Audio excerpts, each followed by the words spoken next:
Aqui, a neve do inverno chega à altura da cabeça de um homem, e mesmo no verão, ela nunca para completamente de cair. Assim é a dureza desta terra. Ainda assim, em raras ocasiões, uma vez a cada décadas, chega um ano em que o verão se instala com tanta intensidade que a terra fica totalmente ressecada. Foi um desses anos. Ulrich, você não envelhece, nem morre. É isso mesmo.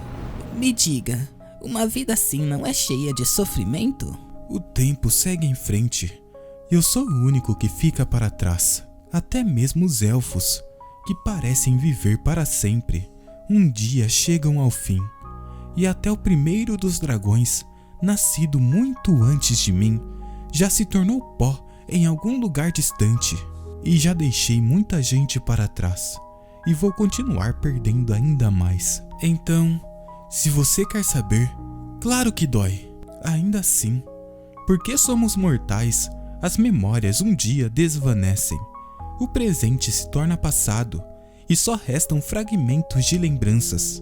E a dor, com o tempo, vira saudade. Então, um dia, eu também vou ser apenas uma lembrança pra você? Eu acho que sim. Se você dissesse que ia se lembrar de mim pra sempre, seria uma alegria rara. Escute, eu tenho um pedido. Quando eu morrer, por favor, assuma o meu título, governe essa terra, proteja seu povo e siga em meu lugar. E me guarde na sua memória pelo tempo que conseguir. Apesar do desejo de Hilde, minhas memórias dela um dia vão desvanecer. E quando até aqueles que compartilharam essas lembranças se forem, pode chegar o dia em que até mesmo o resto mais fraco delas se apague. Ainda assim, minha vida vai continuar. Vemos Ulrich com sua mão em um túmulo. Senhor, o ar ainda está frio. Peço que retorne para dentro. E assim, eu preciso continuar seguindo em frente. Sim, ele responde o homem. Eu devo, mesmo que novos encontros sempre terminem em despedidas. Todo esse tempo não vai ser feito apenas de dor. Dithmarschen, aninhada nas extensões setentrionais do reino de Osnover, ela fica bem na entrada dos desolados polares, conhecidos como a Península de Gelo.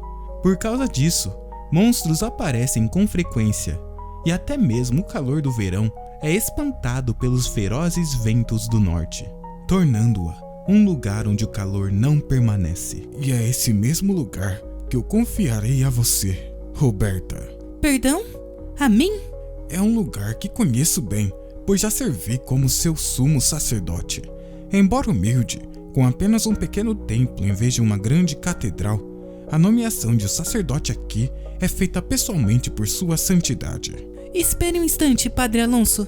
E a terra em si é diferente de qualquer outra que eu tenha conhecido. A maioria do povo vive de maneira semelhante aos nômades. A cultura oriental encontrou seu caminho até lá, e as pessoas vivem em tendas curiosas. Padre Alonso! Por favor, perdoe meu desabafo, mas deixe-me falar claramente por um momento. Então, você está dizendo que há apenas um mês o sumo sacerdote de Dithmarschen desapareceu, deixando o cargo vago, e você está me recomendando para a função? Eu que fui ordenada há apenas 2 anos? Sim, exatamente isso. Simples, não é? Simples? A primeira tarefa não deveria ser procurar pelo sumo sacerdote desaparecido? Não se preocupe com seu predecessor. Seu dever é se dirigir ao seu novo posto imediatamente e cumprir o seu encargo como uma suma sacerdotisa. Tenho certeza de que sua santidade não deseja menos. Roberta pensa. Um sacerdote nomeado por sua santidade desaparece e nós seguimos em frente como se nada tivesse acontecido? Isso é muito suspeito. O que diabos o Alonso está pensando? Pelo que parece, ele já me nomeou como sucessora. E agora, fala apenas por cortesia. Ele é sempre assim. Ela suspira e questiona. De todas as pessoas, por que tinha que ser eu? Bem, isso é porque você me lembra de mim mesmo. Não falo da forma exterior. Roberta, eu te acolhi quando seus pais te abandonaram. E eu mesmo te ordenei. Embora nenhum sangue nos una, Compartilhamos muitos anos juntos, então é natural que sejamos parecidos. Na minha juventude, eu até me saí bem como sumo sacerdote de Dithmarschen. Duvido que você não faça o mesmo. Criada por Alonso, cresci ouvindo contos de suas aventuras em vez de contos de fadas. No entanto, nunca ouvi uma única vez sobre seu tempo em Dithmarschen. O que exatamente ele escondeu aqui? Já que as coisas chegaram a esse ponto, descobrirei por mim mesma, especialmente porque ouvi um certo rumor no caminho. Pare! De onde você veio? Sou uma serva de Ganímia. Vim prestar meus respeitos ao senhor. Uma sacerdotisa? Você é uma sacerdotisa de Ganímia? Uau! Mesmo montada em meu corcel, estou na altura dos olhos desse homem. Talvez corra sangue de gigantes nele. Sim, meu nome é Roberta. Fui enviada pelo Padre Alonso, chefe da diocese do Grande Templo de Nua. Pelo Padre Alonso? Me fale, qual é a sua relação com ele? Ele é quem me acolheu. Ah, entendo. Que notícia maravilhosa. O Padre Alonso continua tão benevolente quanto sempre. Perdoe minha apresentação atrasada. Eu sou Bernhard Meyer. Por favor, me chame de Bern. Sirva ao Senhor. Tendo recebido sua graça, o tempo passa rápido. Quando o Padre Alonso estava aqui, ele mal tinha passado dos 30. E agora chegou a hora de seu sucessor assumir o leme. Por favor, gostaria de ver o senhor primeiro. Infelizmente, o senhor está ausente por um momento. Ele demorará a retornar, mas posso lhe mostrar o templo nesse meio tempo, se você quiser. O senhor? Bem, pelos rumores, o senhor de Dithmarschen parece ser uma pessoa normal. Os registros constam que ele sucede uma moça chamada Hilde e ocupa o cargo há incríveis 300 anos. Alguns sussurram que ele vive tanto tempo que deve ser meio humano, meio elfo. Mesmo assim, 3 séculos. Impossível. Por agora, ele deve estar frágil e quase morrendo. E ainda assim, ele se move livremente por aí? Curiosa, ela questiona. Posso perguntar o que ele está fazendo lá fora? Ele foi ali perto realizar um sacramento infantil. Ninguém além de um sacerdote pode realizar o rito. Existe outro sacerdote além do sumo sacerdote aqui? Não, o próprio Senhor presidirá. Perdão? Ele não apenas comparece, ele mesmo realiza? Um homem não ordenado? Certamente um senhor não pode ignorar a gravidade de um sacramento infantil. E ainda assim, ele se levanta para realizá-lo ele mesmo? Se o ritual falhar, um espírito maligno pode reivindicar a criança. O que há com essas pessoas? Por que a reação deles é tão morna? Eles não entendem o perigo? Droga! Já chega! Onde está o senhor? Preciso vê-lo agora mesmo! Com o sol iluminando o local, ela se aproxima. É ali? Se o rito começou, preciso interrompê-lo. A criança chora, mas parece saudável. A criança está ilesa. Então, onde está o senhor? Enquanto procura em meio às pessoas, ela decide perguntar para alguém. Com licença, onde poderia estar o senhor? Ali, logo ali. Perdão? Ao olhar na direção do homem, ela nota uma luz. Seus olhos se arregalam. A mana não habitará naqueles que não receberem o sacramento. Portanto, logo após o nascimento, o infante deve passar pelo sacramento. Através de um sacerdote, um nome é inscrito nos céus, e a mana pode habitar na nova vida. Testemunhei isso claramente. A mana vazou da testa, estabelecendo-se completamente dentro da criança. Aquele homem realmente fez isso. Como isso é possível? Disseram que nenhum sacerdote estava presente. Quem então é esse homem? Vendo como você correu tanto, parece que Bernie deu outro descuido na fala. 300 anos. O espaço de sua vida está além da imaginação. Você, por acaso, é... De fato, eu sou o senhor de Dithmarschen, Ulrich, o primeiro. O encarando, Roberta pensa. Ele está ao sol, então não é um vampiro. E é alto demais para ser um anão. Não, mesmo que ele não seja humano, deveria ser impossível manter tanta juventude na idade dele. Eu imaginava que já estava na hora de você chegar, mas não esperava que subisse até aqui tão depressa. Você deve estar com frio. Venha, vamos conversar lá dentro com um chá. Dentro de um local, ele serve o chá e questiona. O aroma é um pouco forte. É agradável para você, Roberta? Você sabe quem eu sou? Alonso e eu nos falamos de tempos em tempos. Ele me disse que desejava enviá-la para cá como a próxima suma sacerdotisa. Ele estava planejando desde o início? Mas que tipo de chá é esse? Os habitantes daqui o chamam de chá Songhua. Chá Songhua? O chá Songhua que eu conheço não tem esse cheiro. Nossa, o gosto é completamente diferente também. Foi colhido de pinheiros mutantes. Tudo aqui cresce sob a influência do reino demoníaco. Embora a raiz da espécie possa ser a mesma, a maioria das coisas diverge ligeiramente daquilo que você está acostumada.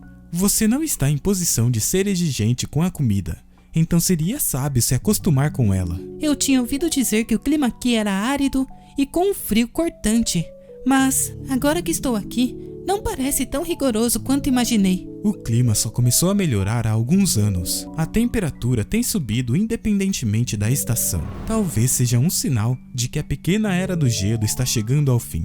A pequena era do gelo? Você entende como as eras históricas são comumente divididas? Claro.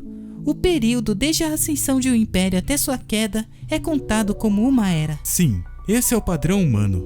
No momento, vivemos na terceira era. 2 impérios caíram e o atual agora permanece. A pequena era do gelo começou perto do colapso do segundo império. Ela se assemelha à antiga era do gelo, embora a queda na temperatura não tenha sido tão severa. Assim, os elfos e eu passamos a chamá-la de pequena era do gelo, para distingui-la da verdadeira era do gelo. O segundo império caiu e faz 1400 anos desde que a dinastia Jocasta foi estabelecida. Mas você fala como se tivesse vivido essa época. Quem é esse homem à minha frente? Essa é a pergunta que você está refletindo, não é? Diga-me, o que o Alonso disse sobre mim? Ele não me disse nada, mas os rumores dizem que o senhor é um meio-elfo que vive aqui há 300 anos. 300 anos? Já se passou tanto tempo assim? Permita-me esclarecer uma questão. Não sou mestiço. Sou puramente humano. Talvez eu pudesse ter acreditado em você se tivesse afirmado ser mestiço, que envelhece excepcionalmente devagar. Sério? Ele tá falando sério ou não? De qualquer forma, não há falsidade em minhas palavras. Também não tenho desejo de forçá-la a acreditar. Mas se posso oferecer um conselho, não é sempre sábio pensar demais sobre certas coisas. Observe, e as respostas se revelarão com o tempo. Você acabou de ser nomeada suma sacerdotisa, não foi? Ela olha para fora e encontra algumas crianças. Encerramos nossa discussão aqui. Os outros estão esperando. Eu terminarei de oficiar a cerimônia de hoje. Você pode assumir o comando da próxima vez em diante. Então, estou ansioso para trabalhar com você, Roberta. O sonho da imortalidade persiste em todas as eras. É o desejo arrogante de alcançar Deus e o puro instinto de se agarrar àquilo que se possui, mas o destino não permite. Por isso, os mortais vivem seus dias gratos apenas por existir. O sacramento infantil aqui carrega um significado mais profundo. Significa que alguém suportou essa terra áspera tempo suficiente para recebê-lo. Mas a etiqueta é uma bagunça completa. Como o sacramento pode funcionar em meio a tanta desordem? Parece não haver fim para as coisas suspeitas aqui. Sacerdotisa, beba um pouco. Perdão? Este vinho aqui vai aquecer o seu corpo, enrijecido pelo vento frio. Ah, obrigada. Espero que não tenha o mesmo gosto estranho daquele chá Songhua. Bem, é melhor do que morrer congelada. Nossa, é extremamente delicioso. Não é? Este vinho foi envelhecido por nada menos que 60 anos. É um presente que recebi do Sr. Ulrich quando eu era apenas uma criança. Foi um dia em que eu fui caçar com meu pai e meu tio. Perseguimos nossa presa dentro da floresta e, infelizmente, atraímos a atenção de um monstro. Os adultos ficaram feridos ao tentar me proteger, mas de alguma forma consegui colocar os dois no trenó e corri para a frente sem olhar para trás. O Sr. Ulrich declarou que minha coragem os havia salvado a todos, e ele me concedeu este vinho. Mas naquele momento, um pensamento me atingiu. Eu queria beber esse vinho significativo no final da minha vida. Então eu confiei de volta ao Sr. Ulrich. E hoje, 60 anos depois, ele finalmente o devolveu para mim. Eu sei que você deve achá-lo suspeito, sacerdotisa. Eu entendo perfeitamente. Mas desde o dia em que nascemos e recebemos o sacramento infantil, até nosso último suspiro nos braços de nossos familiares. Vivemos nossas vidas sob o olhar daquela figura imutável. Nós, o povo desta terra, somos testemunhas. Então, por favor, observe-o com a mente aberta. Esquentando sua mão na taça, ela pensa. Meus pensamentos estão turvos demais. Minha mente está cheia de coisas que não consigo compreender. Então não consigo parar de refletir sobre elas. Será que o Padre Alonso se sentiu assim em seu primeiro dia também? Será que o entendimento virá com o tempo aqui? O significado da minha chegada e a verdadeira identidade daquele homem? Senhor, ouvi dizer que o senhor viveu uma longa vida, próxima da imortalidade. Por isso, esperei que o senhor pudesse saber algo sobre a maldição do meu filho. Uma maldição? Esta criança ao meu lado. Falo, portanto, com honestidade. Ele está na idade em que já deveria estar totalmente crescido e com seus próprios filhos. Mas, desde o dia em que ele voltou da morte uma vez, tudo mudou.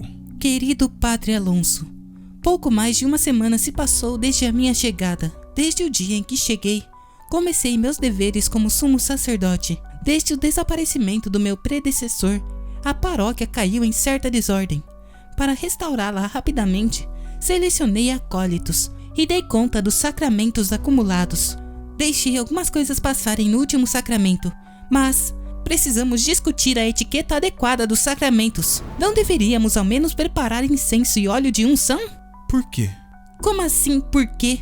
Essa é a etiqueta adequada para honrar o Sr. Restio. Restio, o filho adotivo da deusa Ganímia, um mortal acolhido pela própria deusa. Certo dia, enquanto vivia entre os deuses nos céus, Restio viu um grupo de humanos tremendo lá embaixo na terra fria.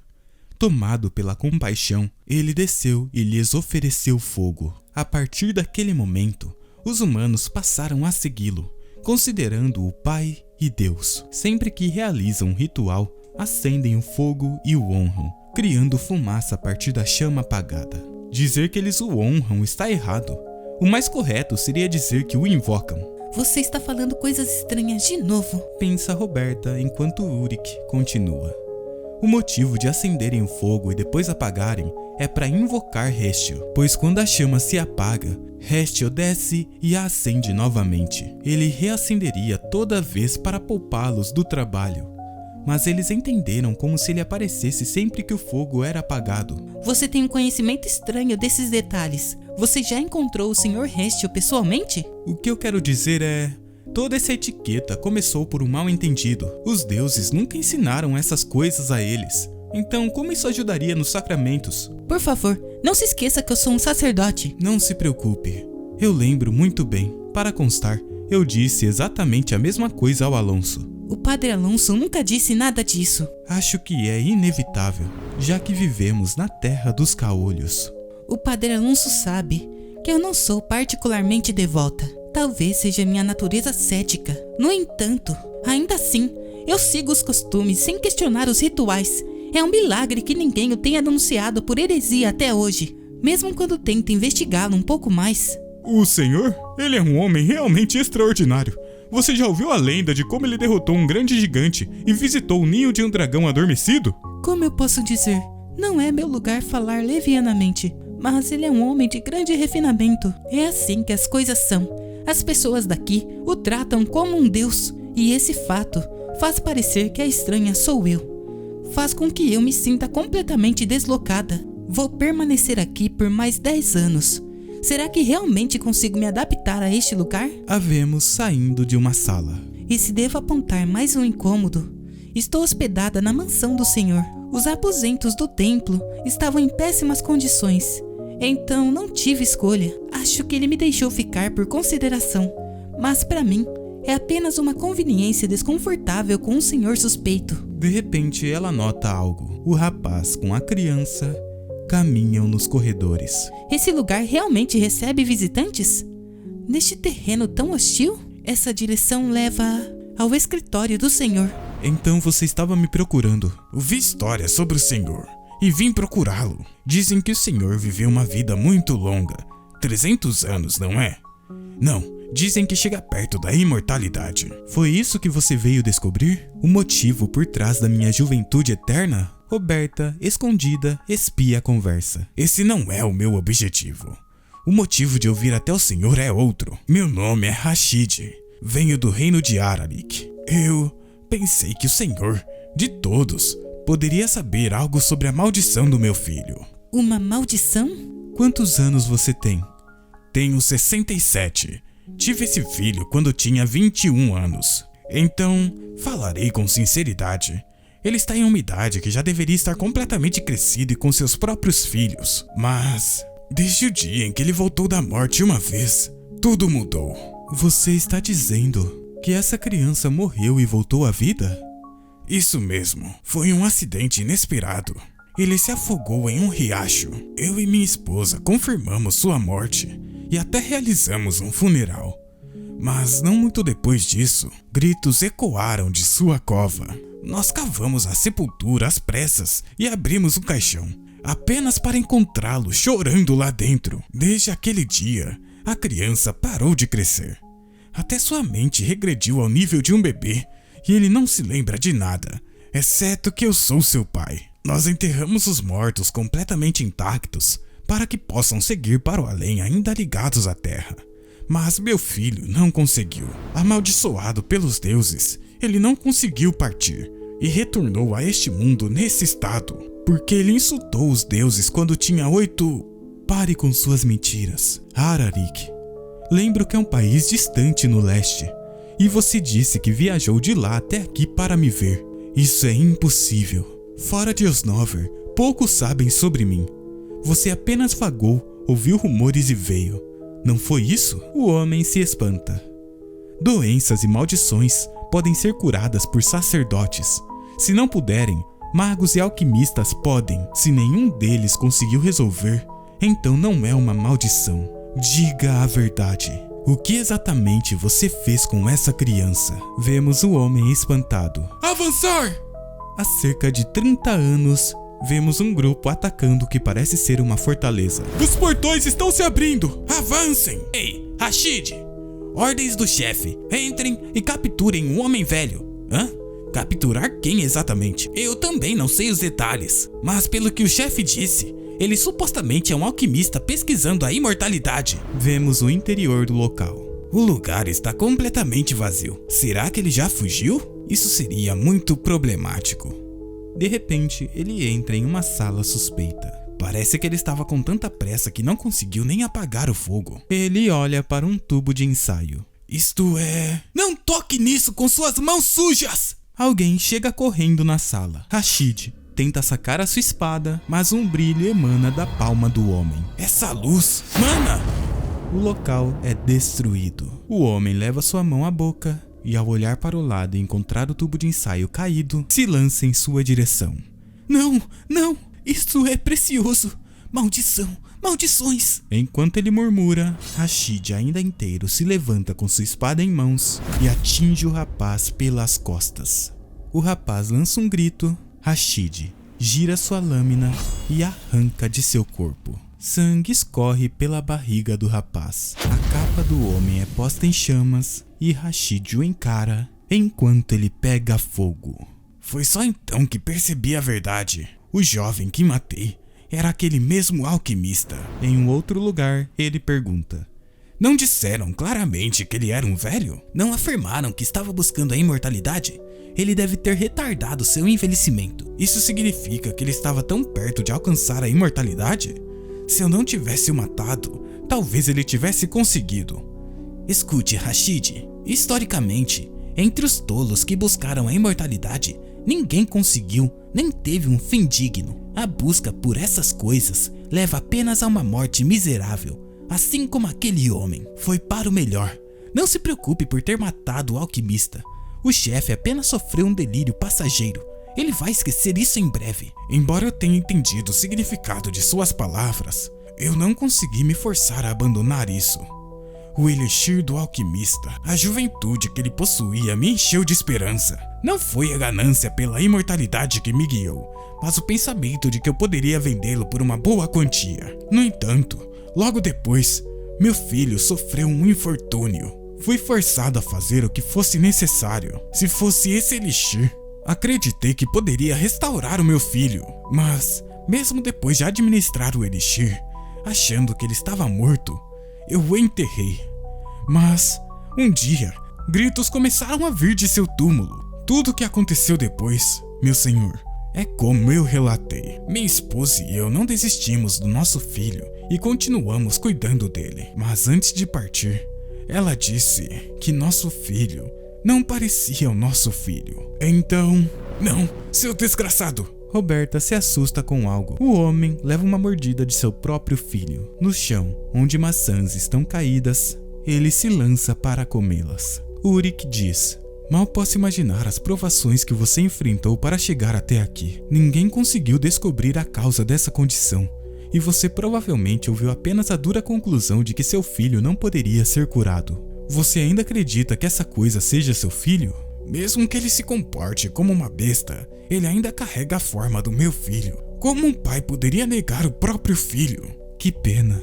Como sua esposa disse, aquele não é o seu filho. Nunca esteve vivo para começo de conversa. O quê?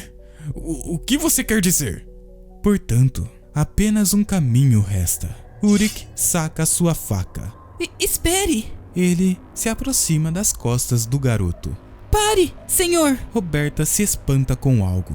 Vemos Rashid avançando, sangue pingando e sua espada enfiada em Uric. Com sangue jorrando de sua boca, ele diz: eu esperava isso de um soldado de Ararik. Então, você tinha outra lâmina. Eu peço desculpa, senhor. Eu não tive outra escolha. O que diabos está acontecendo? Roberta volta a correr. Sacerdotisa? Não me diga. Ela nos ouviu? Maldição. Não posso deixar nenhuma testemunha. Ele faz um movimento em direção a Roberta. A lâmina reflete seu olhar, mas Roberta prepara seu punho e acerta um soco na mão do homem, roubando assim sua lâmina. Rashid geme de dor, enquanto seu filho continua apenas comendo. Senhor, o senhor está bem? Vou usar magia de cura imediata. A maçã cai no chão e o garoto salta em direção a Roberta. Ela prepara sua mão, mas treme em vacilação. Em sua mente vêm as frases de Uric. Como sua esposa disse, aquele não é seu filho. Nunca esteve vivo para começo de conversa. Hesitante, ela se questiona. Será que é realmente assim?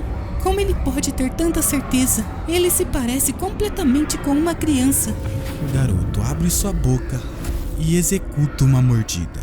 Rashid, caído, observa a cena. Vemos uma mão no ombro de Roberta e Uric parado, com sangue escorrendo de seu pescoço. Roberta, não passa de uma casca vazia. Portanto, não hesite. Uric cai no chão. Vemos o sangue escorrendo ao lado de seu pescoço. O garoto novamente se lança e tenta atacar Roberta. Oh, Ganímia, castiga os filhos nascidos da ignorância e da barbárie. Dizendo isso, ela consegue acertar um corte. Vemos os seus olhos arregalados e a mão cortada do garoto sendo reconstruída. Cipós vermelhos? Já entendi. Esses cipós são que preenchem a forma dessa criança. Ao perceber isso, ela acerta um chute no garoto, que cai no chão. Como um mero monstro, ousa fingir ser humano. Veja bem, Rashid. Veja a verdadeira forma daquilo que você pensava ser o seu filho. Enquanto o monstro está parado ao lado do corpo de Uric, seu sangue no chão começa a reagir e algo acontece. O seu dedo se move lentamente. Enquanto isso, Roberta pensa: seu braço está decepado, mas nenhuma gota de sangue flui. Será que ele também não sente dor? Então, o que eu devo atingir é... o quê? Atrás do garoto, algo se ergue. Vemos Uric novamente em pé. Ele o segura pela cabeça e arranca seu crânio como se não fosse nada. O restante do corpo cai no chão. Hã? Senhor, como? Bem, Rashid assiste assustado enquanto o sangue se ergue em sua frente. Todo o sangue que havia escorrido começa a retornar para o corpo de Uric. O sangue está fluindo de volta para o corpo dele. Como isso é possível? Essa é exatamente a razão pela qual eu tenho conseguido viver por tanto tempo. Ele foi atingido no estômago e seu torso foi rasgado. Não seria estranho se ele tivesse morrido. Ainda assim, como? Como ele ainda vive? Nunca ouvi falar de magia de cura que puxa o sangue de volta, nem de feridas que se fecham sem ao menos uma cicatriz. Como diabos? Rashid se ajoelha ao lado do corpo. Senhor, meu filho já tinha morrido há muito tempo? Sim, na época do acidente. Então, o que é isto? Nada mais que uma criatura feita por um alquimista, um parasita que habita dentro de um hospedeiro. Você disse que deu elixir ao seu filho, mas ele não acordou imediatamente. Isso provavelmente porque precisou de tempo para criar raízes e assumir o controle do corpo. Então, como ele me seguia como se eu fosse seu pai? A coisa que tomou o cadáver do seu filho como recipiente apenas usou as memórias que restaram. Foi apenas um instinto de sobrevivência. Mesmo quando ele ouviu o seu choro, tornou-se violento e nos atacou. Não foi para te proteger, mas para preservar o seu escudo. No fim, a minha esposa estava certa. Não foi apenas a sua esposa, foi? Certamente, entre aqueles que você conheceu, alguém deve ter dito a mesma coisa que eu, que a criança não estava viva e que você deve matá-la. Você sacou a sua lâmina cada vez que diziam isso? Para proteger algo que não era seu filho? No fim, você não conseguiu aceitar a morte do seu filho e escolheu desafiar a ordem natural. Você cometeu inúmeros pecados ao matar várias pessoas, para desviar o seu olhar da verdade. Para desfazer um único erro, você provocou sacrifícios demais. Não suportei perder o meu filho pela segunda vez. Foi tudo por minha tolice. É o meu pecado. Mas aquele não era o meu filho. Meu filho era apenas uma pobre criança, cujo corpo foi roubado por um monstro. Por favor, meu filho sofreu mesmo após a morte por minha causa. Será que a alma dele encontrou o caminho para a vida após a morte em paz? Todos ficam em silêncio por um momento. Escute bem, Rashid. Não existe a vida após a morte. Existe apenas este mundo áspero e o fim que chamamos de morte. Portanto, seu filho não sofreu. Ele foi posteriormente entregue aos guardas. Ele enfrentará um julgamento justo quando esse momento chegar, um acerto de contas pelas mortes das quais ele fugiu. E ainda assim, mesmo após tudo o que aconteceu... Você ouviu? Dizem que o senhor foi atacado. Hã? Sério? Isso foi tudo. Dithmarschen permaneceu tão calmo quanto sempre. O próprio senhor foi atacado e ainda assim ninguém parece preocupado com isso. Fico feliz que esteja bem.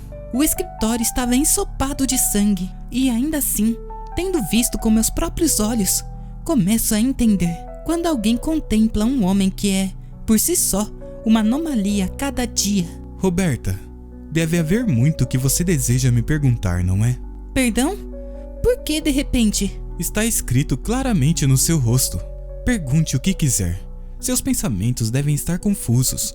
Como saber a verdadeira natureza da criança, ou como eu ainda estou vivo.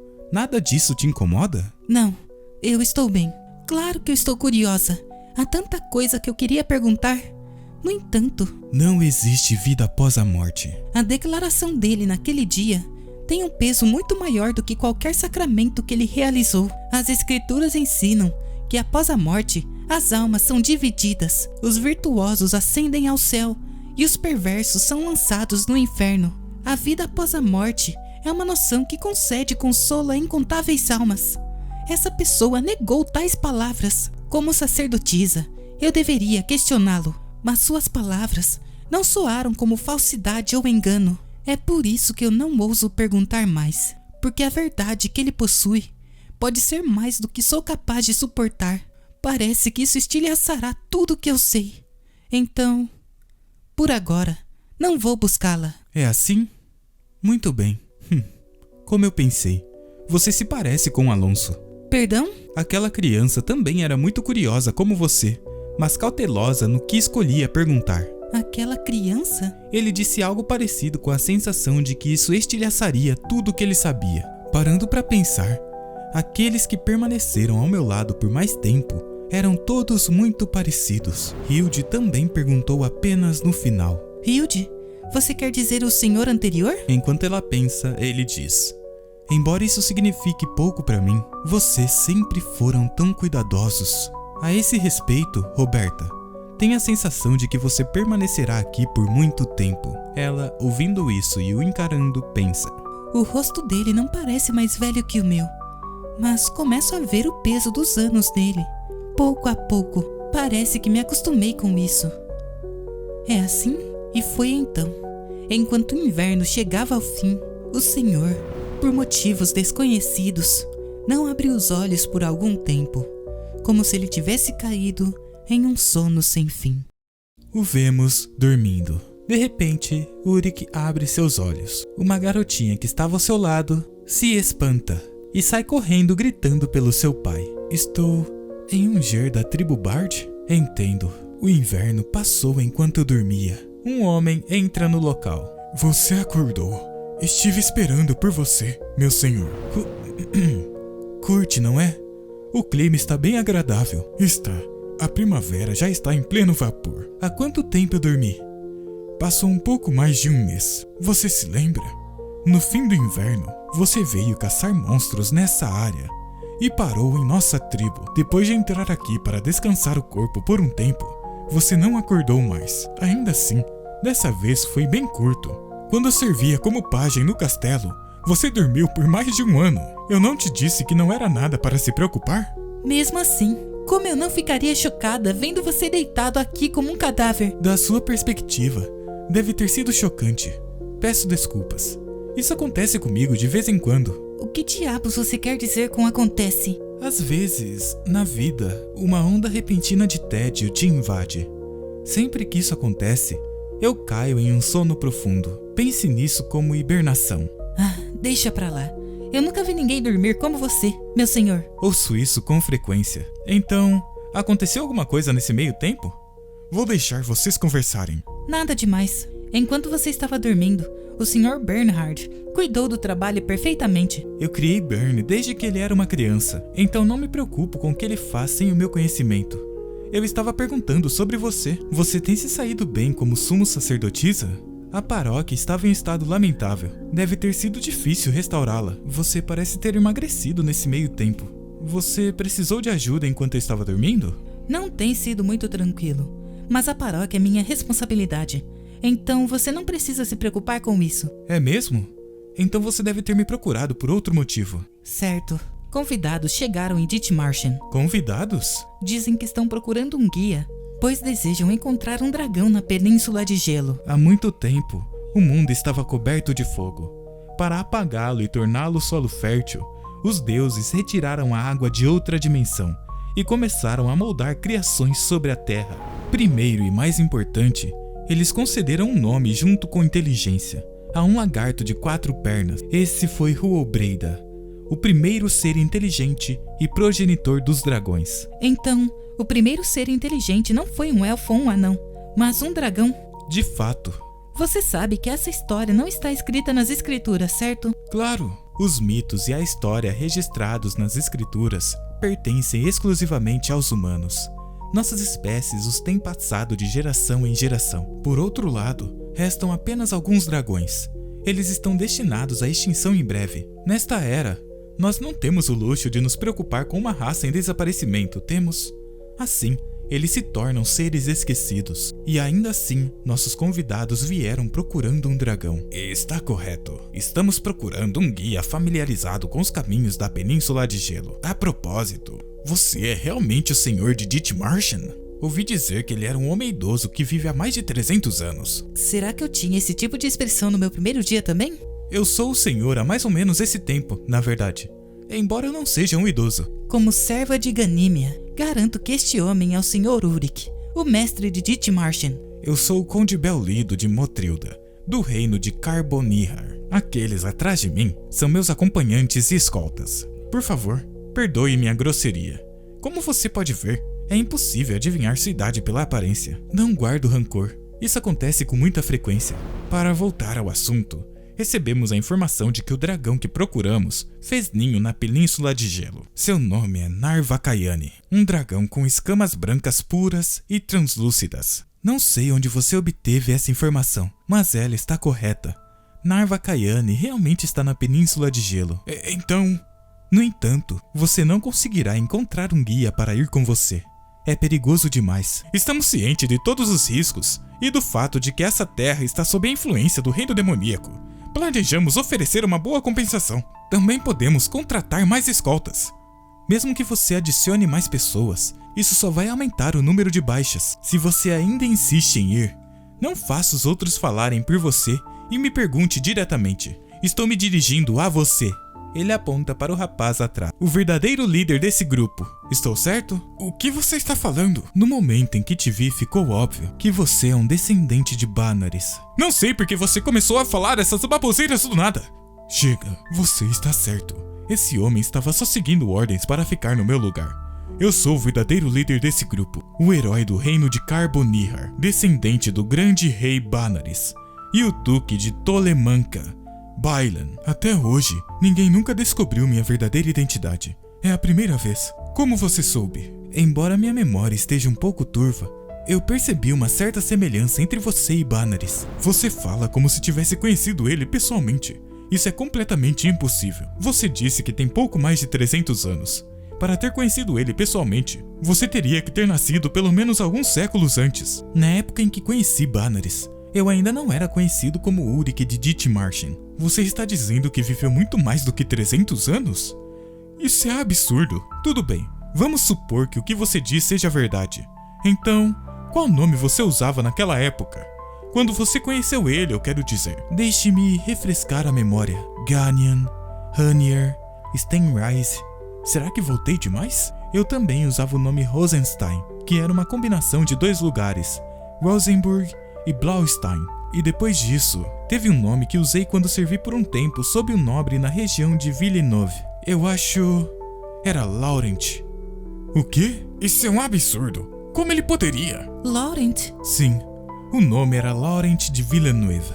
Eu tentei colocar um título no meu sobrenome, como os elfos de antigamente faziam. Você era Laurent! Eu achei que isso fosse só uma história de pescador que meu avô contava. Pelo visto, você ouviu alguma coisa de Banaris. Meu avô sempre me contava histórias sobre você. Ele dizia que aqueles que vivem muito sempre acabam se encontrando. Espere um minuto. Você não disse que Banaris viveu há centenas de anos? Mas se ele é neto dele, então o Duque deveria ter pelo menos algumas centenas de anos também. Eles vieram até a região polar atrás de um dragão. Esses dois fatos devem estar ligados. Você, por acaso, tem o sangue de Narva Kayane? Vemos o pequeno garoto soltando um livro sobre a mesa. Obrigado. Óculos? Esse é um livro que eu mesmo compilei, observando e registrando monstros. Eu vou te mostrar os que vivem na Península de Gelo. Assim que ele abre o livro, os outros se espantam. Essa criatura solta pólen que causa alucinações. Quando um alvo se aproxima, ela o prende com o caule e o coloca na boca, que parece uma fruta. O interior da boca é cheio de uma solução ácida. Se não for removida imediatamente, essa aranha perfura a pele do alvo com o órgão reprodutor na parte traseira e libera centenas de ovos dentro do corpo do alvo. Quando eclodem, as aranhas devoram o hospedeiro de dentro para fora. Não é à toa que chamam a Península de Gelo de Reino Demoníaco. Há muito tempo, por causa da guerra entre elfos e anões, o fluxo de mana se distorceu, e a flora e a fauna sofreram mutações grotescas. Por isso, até os guias só vão para as áreas de risco relativamente baixo. Eles não se aventuram na área onde Narva Kayane vive. Você ainda vai ir sem um guia? O que pretende fazer depois de encontrá-lo? Alguns invejam esse sangue. Por quê? Diferente dos outros mestiços, nós podemos viver tanto quanto os elfos. Mas de que adianta isso? Um híbrido de dragão não pode deixar descendentes. Minha mãe virou pó há séculos, e o clã de agora é tão distante de mim quanto estranhos. Mesmo que eu viva por muito tempo, não tenho nada para deixar para trás. E não resta nada ao meu lado. Linhagem não é a única coisa que alguém pode deixar para trás. Claro, você diria isso. Eu também sei que existimos por sua causa. Mesmo assim, eu não sou tão forte quanto você. Tendo nascido como meio humano, eu me vejo estranhamente obcecado com a minha linhagem. A única coisa que me resta nesse mundo é meu pai. Mesmo sem nunca tê-lo conhecido, ele se lembra da minha mãe e está ligado a mim pelo sangue. Quando eu o encontrar, só quero conversar com ele. Só isso. Isso é mesmo só isso? Sim, Então eu imploro, assim como você ajudou meu avô no passado, por favor, tenha piedade de mim também. Ulrich se sente comovido com o apelo do rapaz. Roberta, Sim, você já se acostumou com o frio? eu mal consegui me acostumar com o frio de Dithmarschen. Então não vai ser fácil. Se você quer tanto assim, eu te levo. Só grava uma coisa. Na Península de Gelo, você vai seguir minhas ordens sem questionar. Se não fizer isso, vocês todos vão morrer. Vemos uma nevasca. Ulrich avança por um caminho estreito. Ele olha para trás. O grupo o segue em uma linha estreita, mas Roberta parece mal. Seus olhos começam a se fechar lentamente. Roberta! Seu capuz voa. Ela acaba tropeçando, mas Ulrich consegue segurá-la. Você está acordada, Roberta? Levante devagar. Eu vou te segurar. Ela apoia seu braço e se coloca em segurança. Isso foi perigoso. Você ia perder a consciência? Hã? Sim, eu ia. É por causa dessa coisa. Ela estava agarrada na sua cabeça até agora. Eles viajam com o tempo e atacam a cabeça dos animais. A substância que eles liberam causa alucinações. Mas parece que não foi tão ruim, porque você estava usando um chapéu. Você precisa ter cuidado redobrado em áreas de penhascos como essa. Fique sempre em alerta máximo. Descuidar aqui significa morte instantânea. Após o incidente, o grupo continua a caminhada. Em um outro ponto, Ulrich diz: vamos passar a noite aqui hoje. Começaremos a descer a montanha em 2 dias. Então pelo menos a caminhada vai ficar mais fácil. Como você sabia que existia uma caverna como essa aqui? Eu encontrei há muito tempo e passava por aqui de vez em quando. Vamos acender uma fogueira. Você conseguiu encontrar isso na neve? Não posso simplesmente deixar você morrer congelada. Mas está completamente molhada por causa da neve. Como vamos? De repente, ele começa a fazer algo com a madeira. Você está secando a lenha com mana? Sim. Estou curiosa sobre isso há algum tempo. Mas como esperado, senhor, você também domina magia, não é? Eu sei alguns truques. Era um requisito básico quando eu nasci. Seu fluxo de mana é bem refinado, para alguém que só conhece alguns truques. Talvez seja porque eu tenho bastante mana, mas eu não consigo nem fazer esse tipo de trabalho delicado. Simplesmente explode tudo de uma vez. Você não aprendeu com Alonso? O Padre Alonso era... bem... Parando para pensar, aquele garoto nunca teve jeito para ensinar os outros. Então eu vou te ajudar. Tente. Hã? Agora mesmo? Eu ensinei o Alonso também. Confia em mim. Mana é o reino da sensação. Se você não fizer por conta própria, nunca vai entender como é. Abra a porta com cuidado e sopre a mana na lenha. Assim, você vai expulsar a umidade. Não se preocupe com o excesso de mana. Eu vou absorver. Um pouco mais calma. Mais sutil. Isso. Assim. Ela consegue fazer. Eu consegui. Você entendeu a sensação? Lembre disso e pratique com frequência. A repetição é o caminho para o domínio. Você é um bom professor, senhor. Meu avô sempre falava sobre suas lições. Acho que agora entendo o porquê. Isso é só entretenimento. Não tem nada mais divertido do que guiar uma jovem talentosa. Barnarys também era assim. Ele era extremamente talentoso. É por isso que conseguiu chegar àquela posição. Ele dizia que foi tudo graças ao senhor. Eu só mostro o caminho. Seguir em frente depende da própria pessoa. Vemos um bully servindo algo. Conde, esse é o chá Songhua. Ele vai te aquecer um pouco. Obrigado. O cheiro é um pouco diferente, não é? Já faz um tempo desde que o senhor e o duque saíram. Vou dar uma olhada lá fora por um instante. O quê? Agora? Deve ter algo comestível por aqui. Então vou procurar. Carne seca e biscoitos não são suficientes para encher nossos estômagos. São? Nesse caso, eu vou com você. Eu também. Roberta, fique aqui e cuide deles. Além disso, você poderia derreter algumas bolas de neve para fazer um chá Songhua? Isso já seria ajuda o suficiente para mim. Sabe, Conde, eu realmente não entendo muito disso. Mas que tipo de pessoa era Barnarys? Você deve estar curiosa sobre a relação entre o rei Barnarys e o senhor de Dithmarschen. Bem, sim. Existe uma história bem famosa no reino de Carbonihar. É sobre 4 convidados que apareceram e salvaram o grande rei Barnarys durante as 4 crises que ele enfrentou antes de subir ao trono. No ano em que ele completou 10 anos como príncipe do reino de Carbonihar, seu pai, o rei, foi brutalmente assassinado por rebeldes. Em pouco tempo, eles estenderam suas garras até o jovem Barnarys para arrancar as sementes da vingança. Mas um cavaleiro que estava no palácio como convidado da família real apareceu e o salvou. O nome do cavaleiro era Laurent de Villeneuve. Ele é o primeiro convidado. Graças a ele, que lutou sozinho contra 6 generais por 48 dias, o príncipe conseguiu fugir em segurança para um país vizinho. No entanto, 8 anos depois, uma nova crise surgiu. Os rebeldes perseguiram o príncipe e chegaram até invadir o país vizinho. O grande rei Banares lutou até o fim, mas acabou sendo derrotado. E assim, trancado em uma carruagem, ele foi arrastado de volta ao reino de Carbonihar. Foi então que o segundo convidado apareceu. Havia um caçador hospedado na cidade onde a escolta parou brevemente.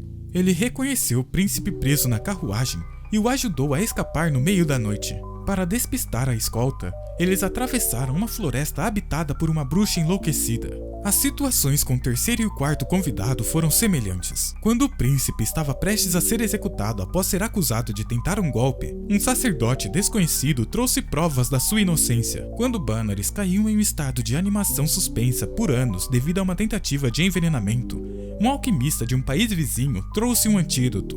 Depois de sobreviver a esses 4 momentos críticos, o grande rei Banares finalmente derrotou o usurpador e ascendeu ao trono.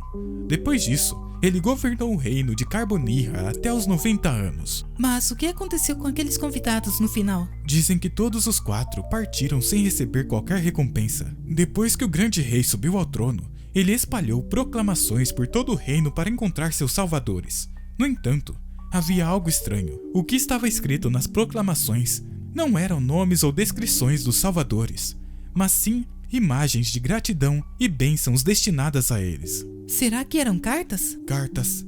Talvez seja isso mesmo. Os 4 convidados. E se esses 4 convidados fossem todos a mesma pessoa? Por que você acha isso? Eu também não pensava assim até chegar aqui, mas o Duque Bailen acredita nisso. Ele tem certeza de que todos os outros salvadores são o Senhor de Dithmarschen. Você confia no julgamento do Duque? Confio. Posso perguntar o porquê? Porque ele é descendente do grande rei Banares e meu soberano. Não sou só eu.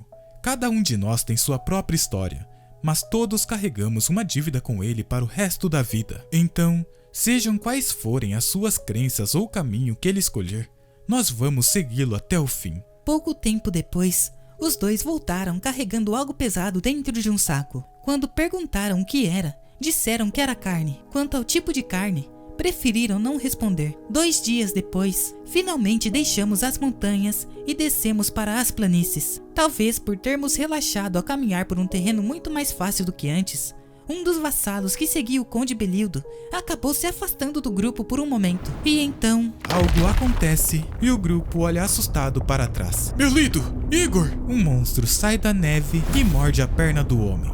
Droga! Me solta! De repente, seus olhos se arregalam e vemos Ulrich cortando o monstro no meio. Roberta, cuide dele e não deixe ninguém descer até aqui. Um dos monstros vai em direção a Ulrich e morde suas costas. Outros também saem da neve e se lançam todos para cima dele. Quem observa fica espantado. Você não pode descer lá, Duque! O senhor não vai morrer! Do que você tá falando? Se não salvarmos ele agora!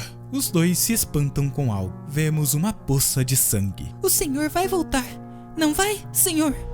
Assim como daquela vez. De repente, o sangue começa a se mover. O sangue está se concentrando no centro. A poça de sangue some e uma mão aparece.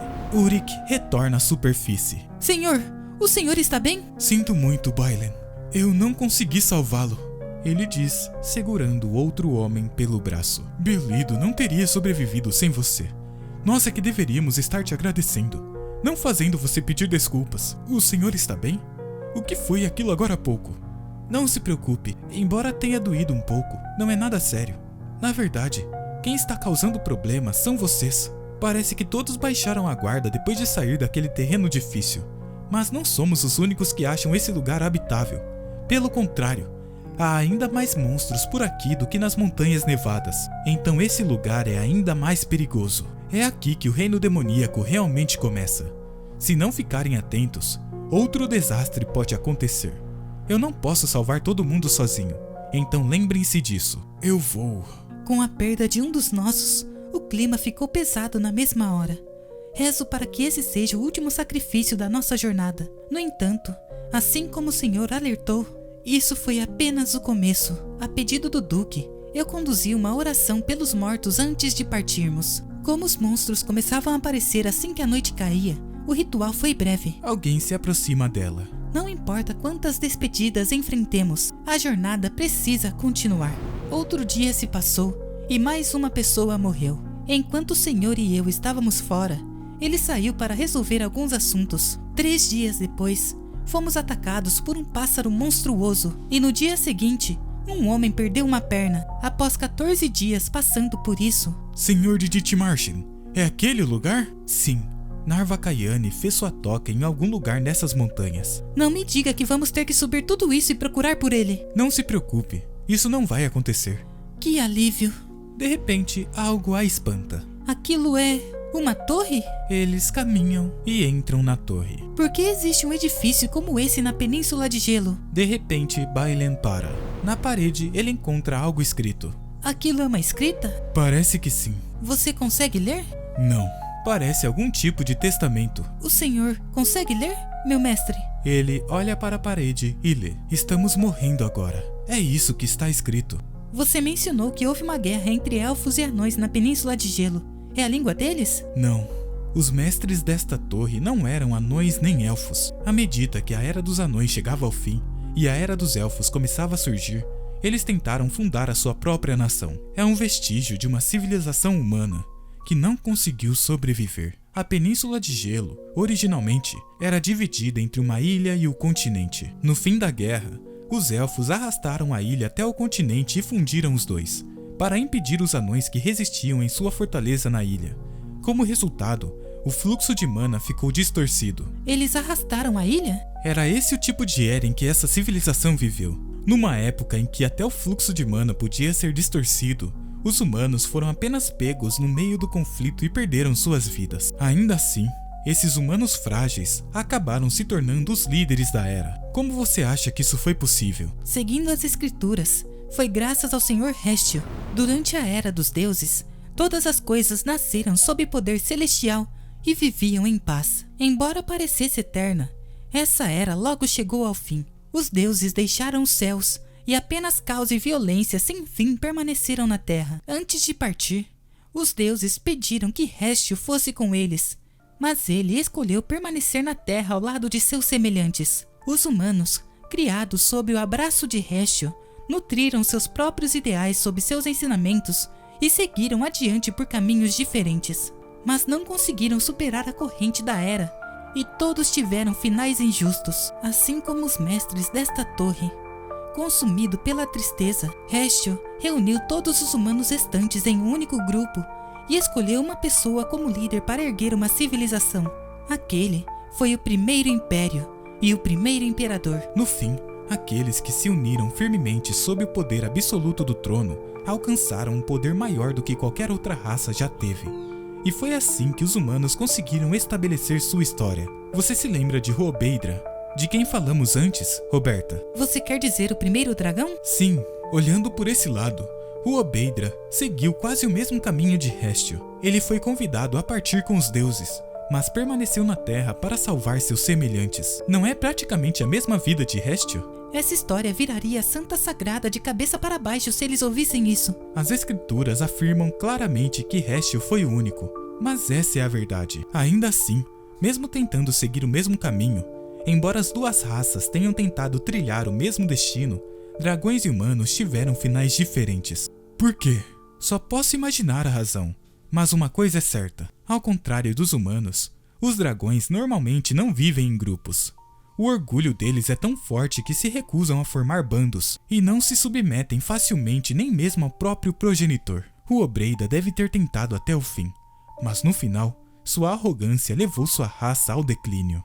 É assim que os dragões são, Bailen. Você provavelmente vai entender melhor quando conhecer Narva-Kaiane, mas ele não será capaz de preencher esse vazio. Mesmo sabendo disso, a razão pela qual eu trouxe você até aqui, de repente, a torre começa a tremer. Que som foi esse? Ao olhar para fora, os olhos de Roberta se arregalam. Ela encontra uma silhueta assustadora entre as árvores. Aquilo é um gigante. O gigante arremessa algo, mirando dentro da torre. Meu mestre, desvie!